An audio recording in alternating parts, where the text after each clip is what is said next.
Hello students, how are you all doing? Today we will be discussing about lipid rafts. Now lipid rafts are a controversial topic number one. Therefore it is not concretely given in any textbook, any undergraduate textbook I mean. Maybe they have been included in the latest editions but it may vary. However, examiners won't stop asking questions about lipid rafts. Okay, they will be asked in Viva, they will be asked as a short question, in short note, anywhere. So today we'll be discussing exactly what you need to know as a first year undergraduate medical student so that you can answer all those questions. So right away, what are lipid rafts? They are small heterogeneous segments. Their length varies. There is a difference in opinion. However, in general, the consensus opinion is around 10 to 200. So you can see it's varying widely. However, they are micro domains. Micro domain means small, very small areas. So micro domain, and they contain few lipids. Those are sterol and glycosphingolipids. So, and what they do, they actually help in cellular various entry and exit of viruses, cellular signaling, as well as various other functions that are related to membrane fluidity. So in one word, you can mention all these points to form your own answer, or you can simply write this: lipid rafts are small, 10 to 200 nanometer, heterogeneous, highly dynamic, they move around, sterol and sphingolipid enriched microdomains that compartmentalize cellular processes. Okay, so this is the one word answer as to what are lipid rafts. Now regarding the structure of lipid raft, basically they have got two segments. One is in the outer leaflet and one is in the inner leaflet. Basically they are present in the plasma membrane, right? Now how do the outer and inner leaflet vary? The outer leaflet is packed with ceramide and glycosphingolipid, alright, and they have got long chain fatty acid. The limbs of the fatty acids are much longer, whereas in the inner leaflet it is the close packing of saturated fatty acid. So remember, in the inner leaflet saturated, and in the outer leaflet long chain fatty acid, ceramide and glycosphingolipid. These are all points for MCQ. So this slide is a fully MCQ content. Anything can come, so you need to remember, maybe not for short note Viva but mostly for MCQ. And if you need to remember for MCQ, very well, I mean, it's much better if you include this point in your short note as well. Now regarding the structure of lipid raft, just I was discussing in the previous point, in the outer leaflet, you know what happens, the fatty acid limbs are much more extended, right? So what happens, you can see in this picture right here, apart from the lipid rafts, the fatty acids are not that much extended, they are not that much long, and they are not arranged in an orderly fashion, right? They are haphazard. But when it comes to the lipid rafts, the fatty acid limbs are much more organized and orderly, and they are long as well. So when you look at this, it may seem there are multiple clothes that are unpressed. You know, the clothes when you just wash them, they are not pressed at all. And in between them, among them, there are few clothes which are nicely pressed. You can see this is the area. So it seems that the lipid rafts exist in a separate ordered phase that floats in a sea of poorly ordered lipids, right? So basically that was an analogy that I gave you. What I need to say is these are arranged in a much more orderly fashion, and their limbs, the fatty acid limbs, are much longer here, and that actually facilitates the interaction of glycosphingolipids along with other lipids like G proteins to be incorporated in these rafts. Next we come to the types of lipid rafts. To be honest, in undergraduate level you just need to mention or remember 2 or 3 points. Okay, you can write whatever in this slide, but most importantly the must know areas are: number one, planar lipid rafts. Okay, the structure is simple, plain. Okay, there's no curve in here, and it contains the protein flotilin. So the two most important take from this slide is: number one, planar lipid raft, the structure is plain and they contain flotilin, and you need to remember this diagram in short note. Remember any answer of biochemistry is incomplete without a figure.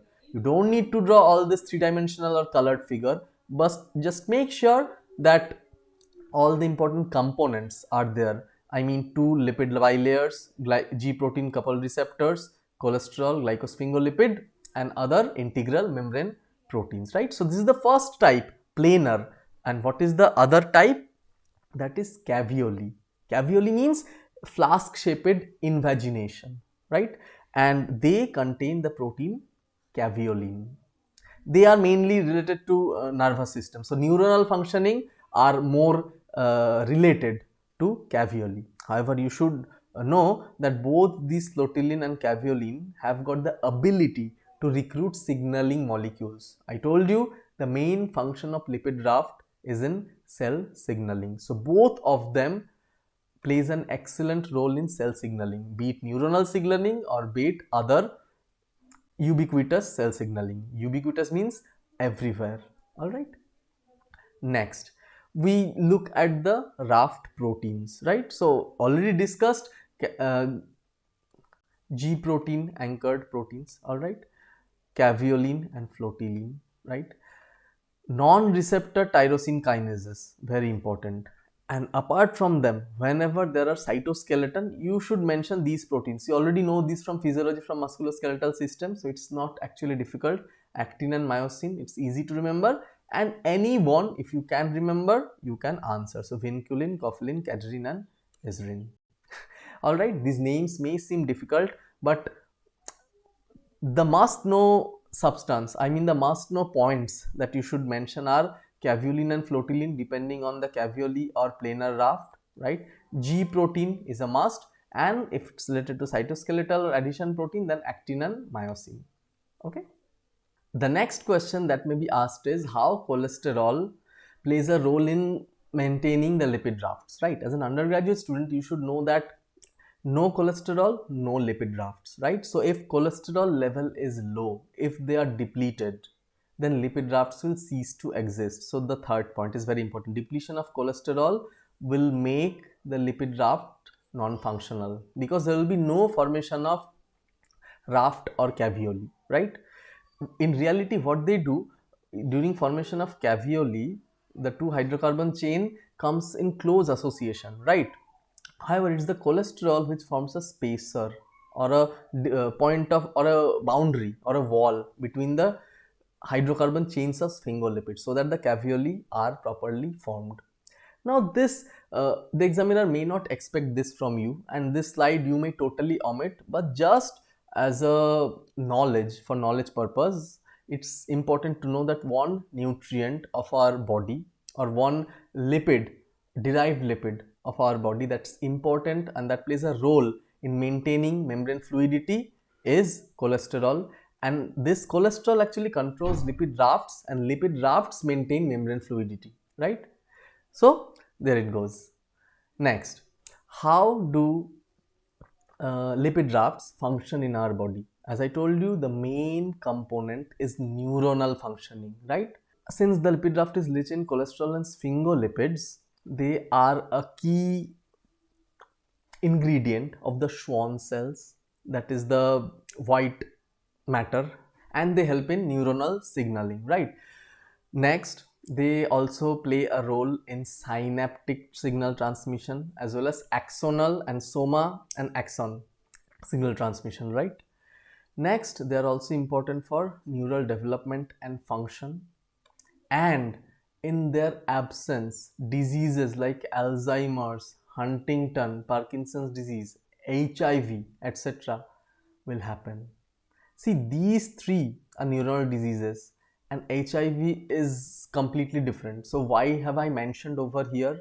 Because lipid rafts also serve as an entry and exit portal of viruses. Okay, so if you are asked what are the function of lipid rafts, right? You say number one, neuronal signaling, right? Number two, axonal signaling and synaptic transmission. Number three, signal transduction with the help of G proteins. Number four, maintenance of membrane fluidity.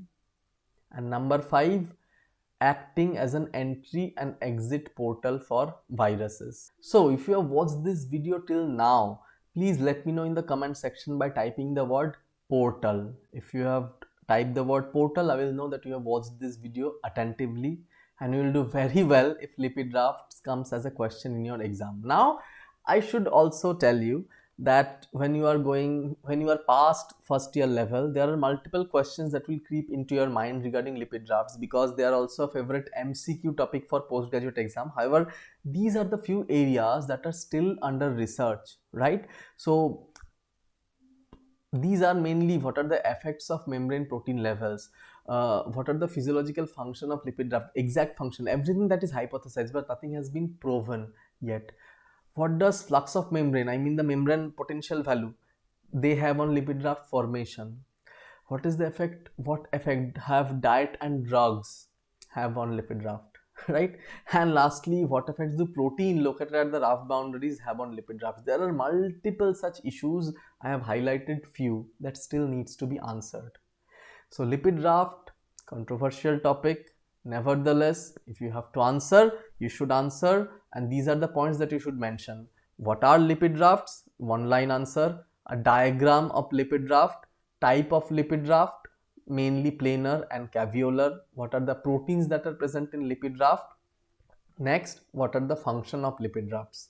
I told you 5 points which are not shown in this slide, but you should just go back and take note from my live dictation. Anyways guys, and these are the controversial areas which you don't need to mention in your answer. So I will see you with another video very soon. Meanwhile, I wish you all the best for your revision lessons, because exams are knocking at the door. If you have got any specific query, please feel free to hit the comment section. I will promptly make a video and solve your queries. Till then, bye and take care.